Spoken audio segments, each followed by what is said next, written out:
dia. Estamos aí agora da minha casa.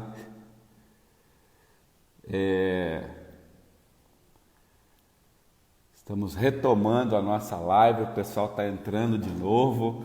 Tivemos pequenos problemas técnicos. Estamos aí retomando a nossa programação. Foi em decorrência de problemas técnicos que tivemos que mudar para a minha casa aqui. Temos 7 famílias já entrando. Você está nos acompanhando aí.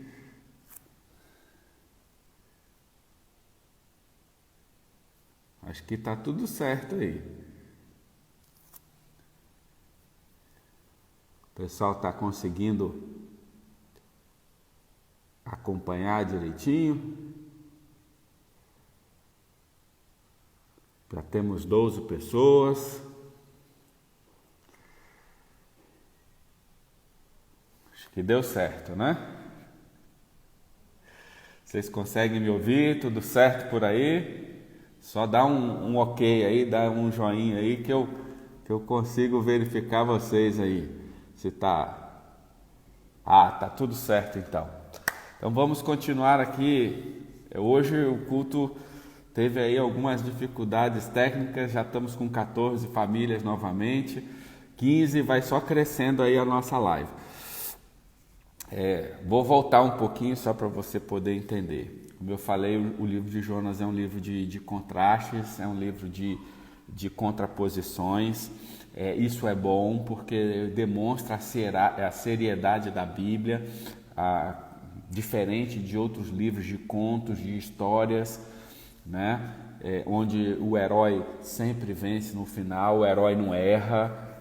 A Bíblia mostra o erro também dos seus personagens, daqueles que fazem parte tanto dos patriarcas como dos profetas e outros personagens bíblicos, né? Os discípulos, se você for nos livros do Novo Testamento, você vai ver lá quantos erros também os discípulos cometeram, assim como eu e você cometemos erro. Vamos voltar então para Jonas, o verso 3. Pois me lançaste no profundo, no coração dos mares.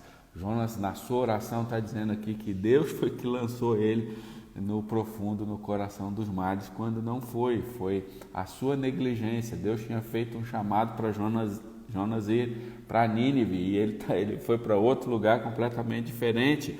Ele queria ir para Jope, ele quis descer da presença de Deus. Então, aquela situação toda que ele estava enfrentando foi por causa da sua cabeça, da sua mente, das suas decisões. E nesse caso aqui, me perdoe, nós vemos então um contraste. Quem lança Jonas é ele mesmo, não é Deus. E Jonas, na sua oração, está aqui colocando a responsabilidade para que, como se Deus tivesse o colocado naquela situação. No verso 4, nós temos aqui a continuidade desse raciocínio. Então, Jonas vai dizer aqui: lançado estou diante dos teus olhos. Ou seja, ele se afastou de Deus, né? Mais ou menos isso que ele está querendo dizer aqui. E aí ele faz uma pergunta no verso 4. Vou ler o versículo todo e vou destacar essas duas falas de Jonas. Então eu disse: lançado estou diante dos teus olhos, porque ele estava no ventre de um peixe. Tornarei porventura a ver o seu santo templo? Qual é a preocupação de Jonas? Está no templo. Mas qual deveria ser a preocupação de Jonas? Qual deveria ser a minha preocupação? A sua preocupação.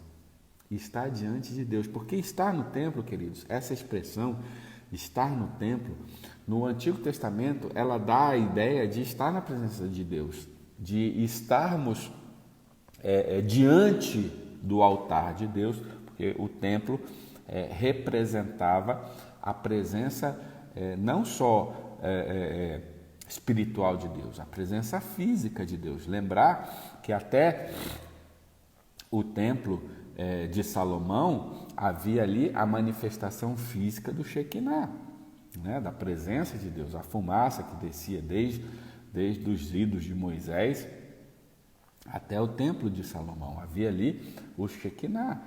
Então, mesmo agora que não houvesse o Shekinah, que já é um período de cativeiro, vai para cativeiro, volta de cativeiro e tal, apesar disso, o israelita tinha no seu coração o sentimento da presença de Deus nesse lugar.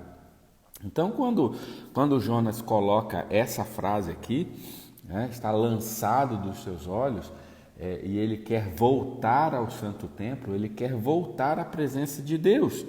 E aí vem uma outra pergunta: quem separava Israel, ou seja, o adorador do templo, né, ou da adoração? Quem separava Israel?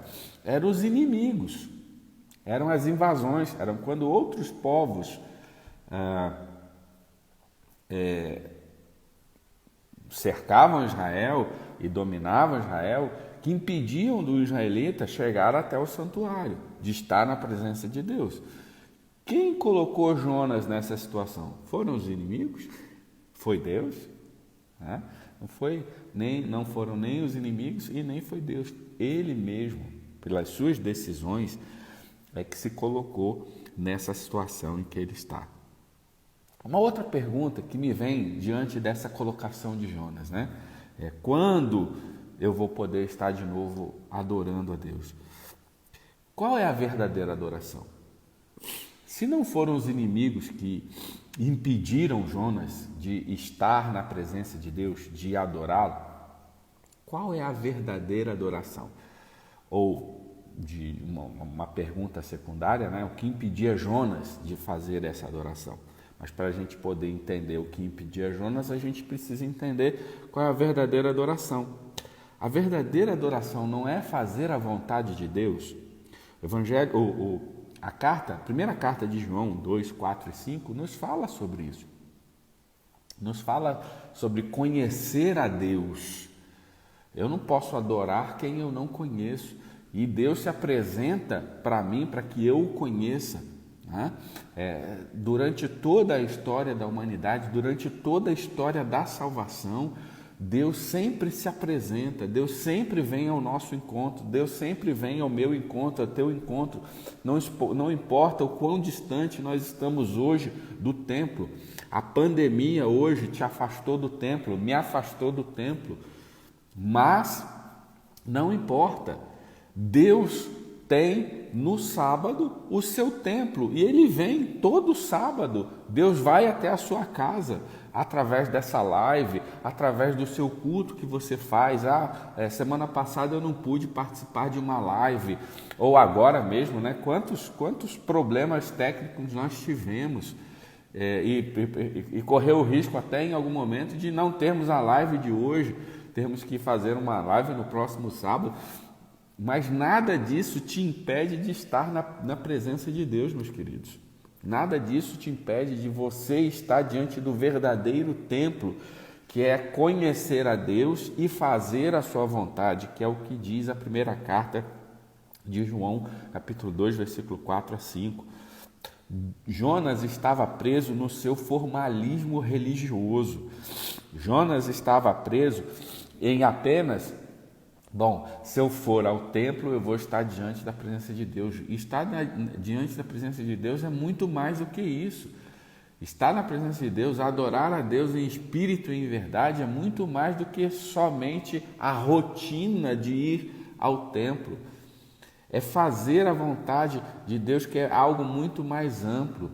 É amar a Deus sobre todas as coisas e ao próximo como a ti mesmo. E aqui Jonas estava se esquecendo disso, porque quando Deus o mandou ir até Nínive, é porque Deus tem prazer na salvação de todas as pessoas. Vocês que estão acompanhando a lição da Escola Sabatina, vocês viram isso na lição da Escola Sabatina.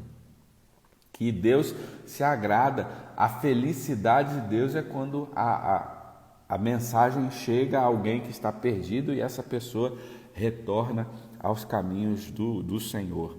Então, Jonas tinha se esquecido disso. Ele estava preso na formalidade. Vou até o templo e esse já é meu sacrifício. Essa já é fazer a vontade de Deus.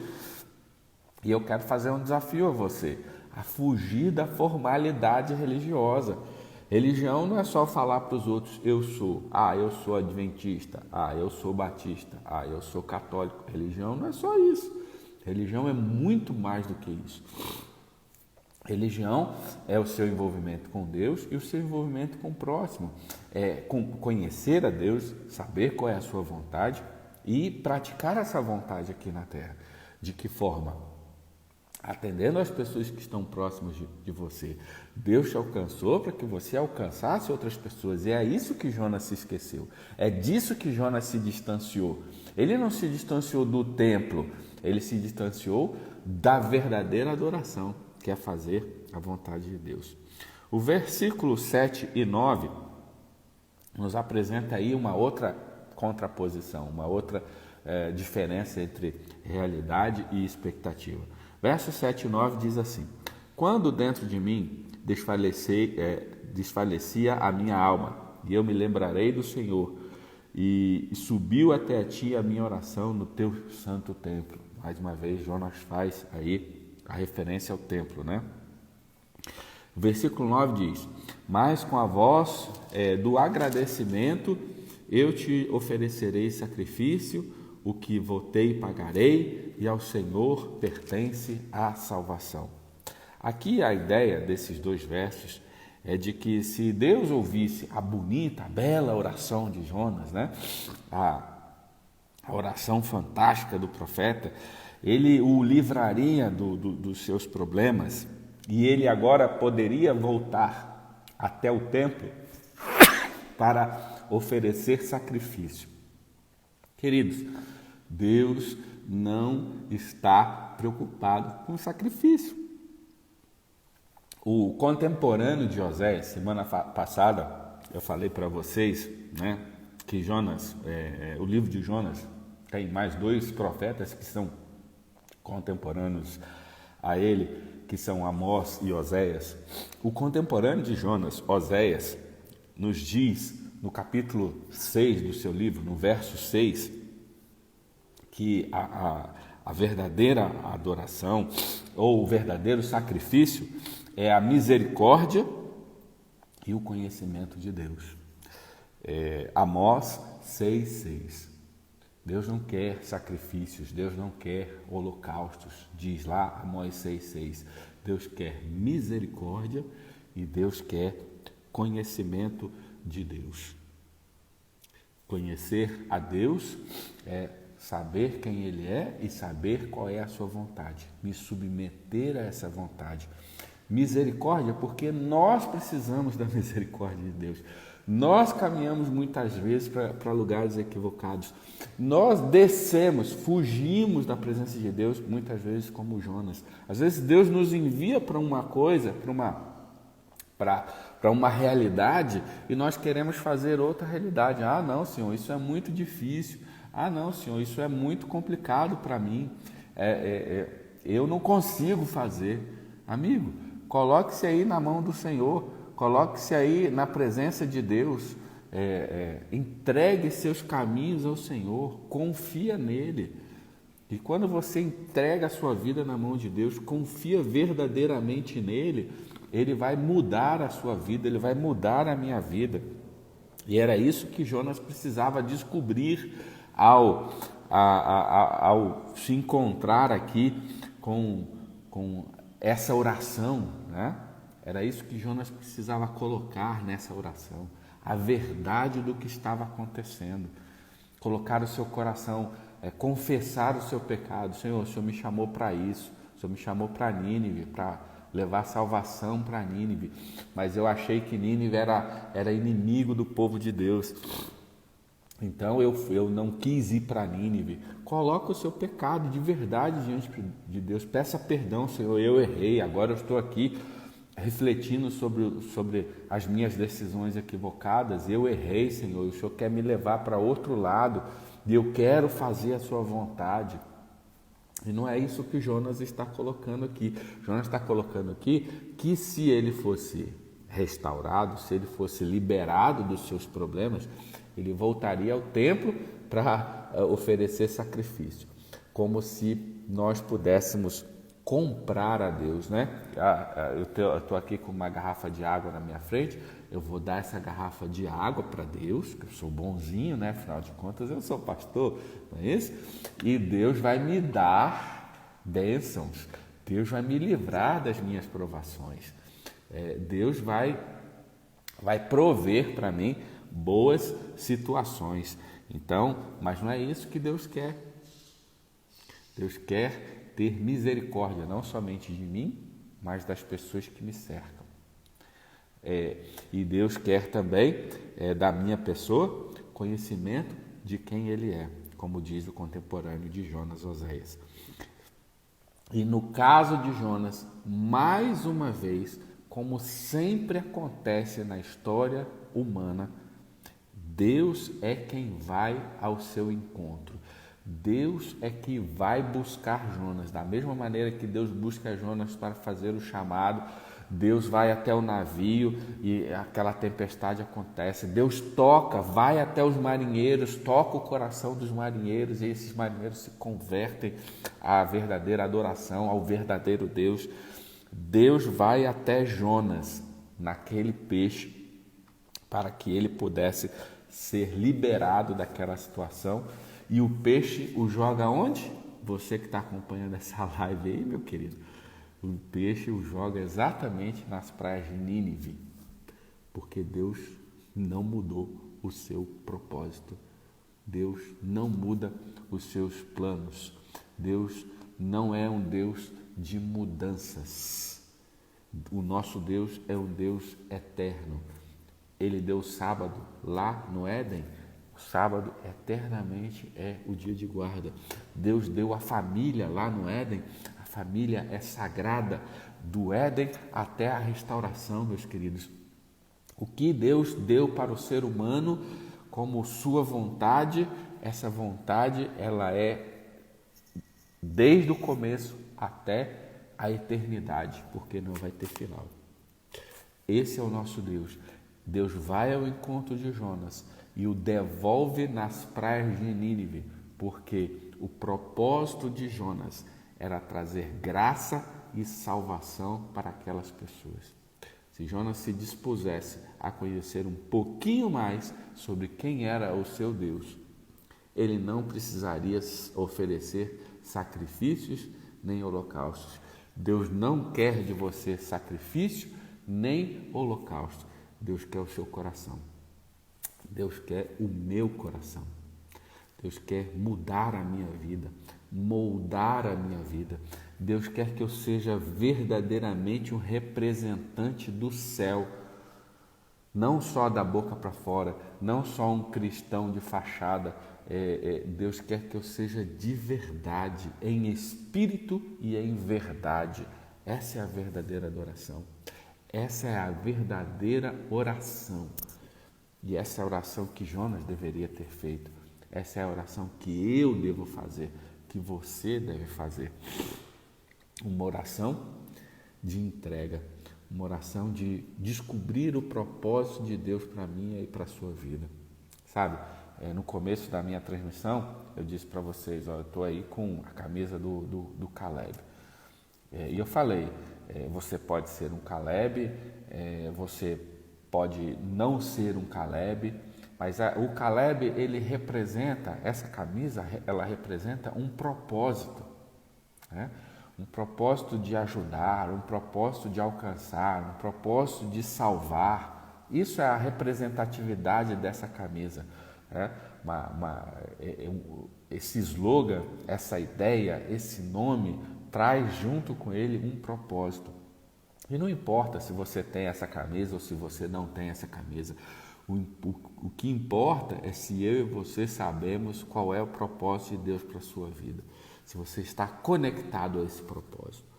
Porque se você estiver conectado a esse propósito, meus queridos, eu e você seremos mais do que vencedores. Deus terá uma bênção para a vida de cada um de nós. Deus terá aceitação para aquilo que você está fazendo, se você estiver cumprindo o propósito de Deus. O desafio que eu faço para você nessa manhã de sábado, busque esse propósito para a sua vida. Conheça o propósito de Deus para a sua vida. Conheça esse Deus, se relacione com Ele de verdade. Coloque o teu coração nas mãos dEle. Ele vai transformar a sua vida.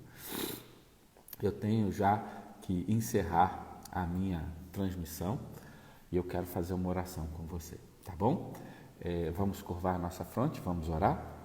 Querido Deus e Pai, te agradecemos por mais uma vez nos dar a oportunidade de te conhecer e saber aquilo que o Senhor deseja para a vida de cada um de nós. Abençoe-nos para que nós não sejamos como Jonas, fugindo da Tua presença, fugindo da Tua vontade. Abençoa-nos para que possamos compreender que a verdadeira adoração não são sacrifícios nem holocaustos, mas a Tua misericórdia para a nossa vida e também conhecer ao Senhor fazendo a Tua vontade. Encha-nos do Teu Espírito, transforme a nossa vida, nos proteja em meio a essa pandemia.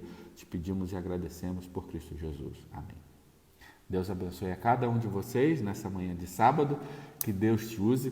Foi um privilégio falar para vocês mais uma vez. Semana que vem, Jonas capítulo 3 e 4, e eu encerro essa série sobre Jonas. E que Deus tenha um bom restante de sábado para cada um de vocês, uma semana abençoada na sua presença. Foi um prazer, Deus abençoe.